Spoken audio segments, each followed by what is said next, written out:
Hello everyone! The clip you're about to hear is from one of our exclusive Patreon episodes on a recent horror release, and just like all of our other episodes, it might include major spoilers for said horror release, so don't listen to it if you haven't already seen it. You've officially been warned.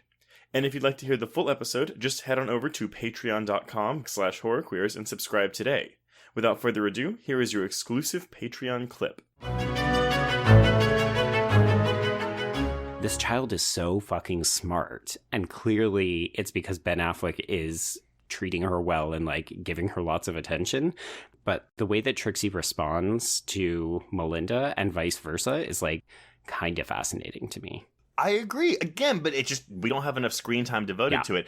Similarly to Vic's obsession with snails. Oh my god, the snails. I feel like that kind of broke the internet for a hot second because people were like, wait, so the snails don't come to anything? Well, so you sent me an article ahead. I had a chance to skim it, not really read it, but apparently Patricia Highsmith herself, the anti-Semite she is, was really obsessed with snails. She found them very fascinating. Yeah, so this was something I feel like I had heard about but had completely forgotten, and then when I read this article, it all came flooding back. So this article is called What's With All the Snails in Deep Water. It's for Thrillist by Emma Stefanski, and yeah, so she details a couple of different pieces. One is that Patricia Highsmith was completely obsessed with snails, like to the point of putting them in her purse and bringing them to parties, which is like, okay, well that is not something everybody does.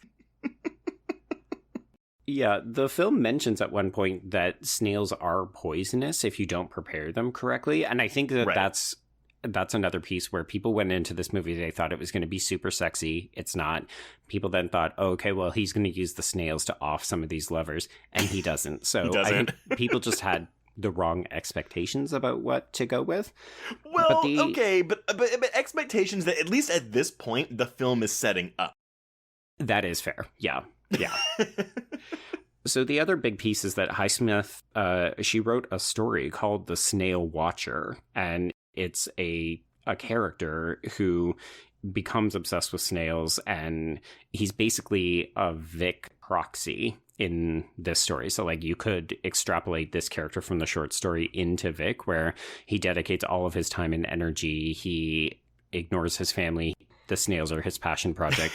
Apparently it turns into like a very gruesome sort of it's like frogs, but the snails just like kill this man. A little bit, yeah. They basically just completely take over. But the big piece that I think is telling for the film is because the snails can change basically the sex roles. So you can go from male to female and female to male.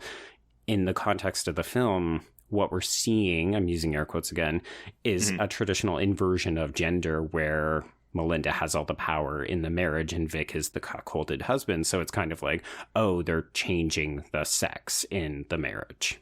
Okay, so I love that. I think that adds a good layer to the film, but the film doesn't tell you that. Mm-mm. So is that a fault in the film, or is that something that it's just like, oh, here's an Easter egg for all you snail lovers out there?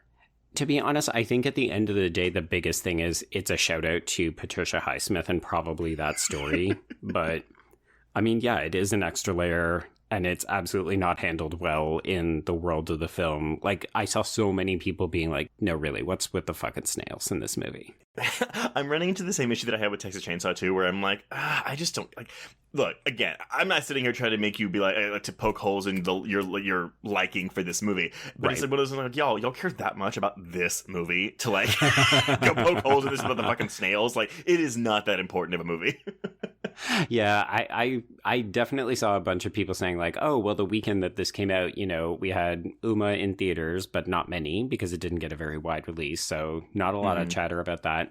Master came out on Amazon Prime, but it's also a relatively confronting film about racism. And a lot of people saying, oh, it's not a true horror film, which leaves us then with Deep Water as the alternative. So I wondered how many people were just like, well, at least I can watch Ben Affleck and Ana de Armas fuck. And then they get this. We really are getting a lot more movies too that really are at their core dramas that add in horror elements, horror filmmaking techniques, and horror whatever, which I don't mind it as long as the story justifies it, right?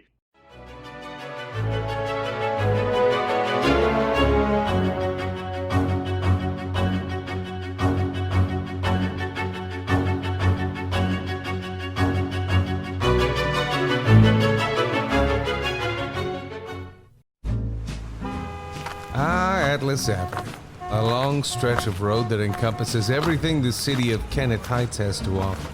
Neon lights, traffic, crime, the hustle and bustle of everyday life, and the craziest of characters.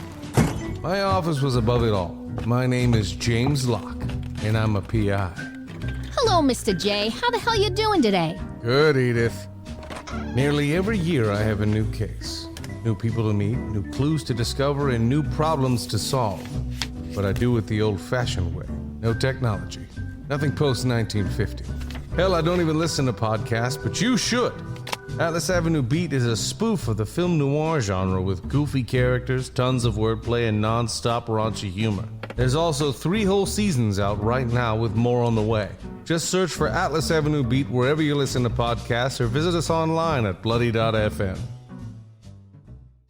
It was late in the afternoon when the professor and I took our way towards the east, whence I knew Jonathan was coming.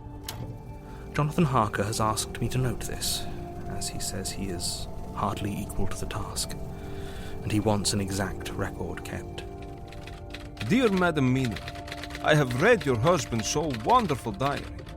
Strange and terrible as it is true. I will pledge my life on it. God preserve my sanity, for to this I am reduced. Safety and the assurance of safety are things of the past. I am in hopes that I shall see more of you at Castle Dracula.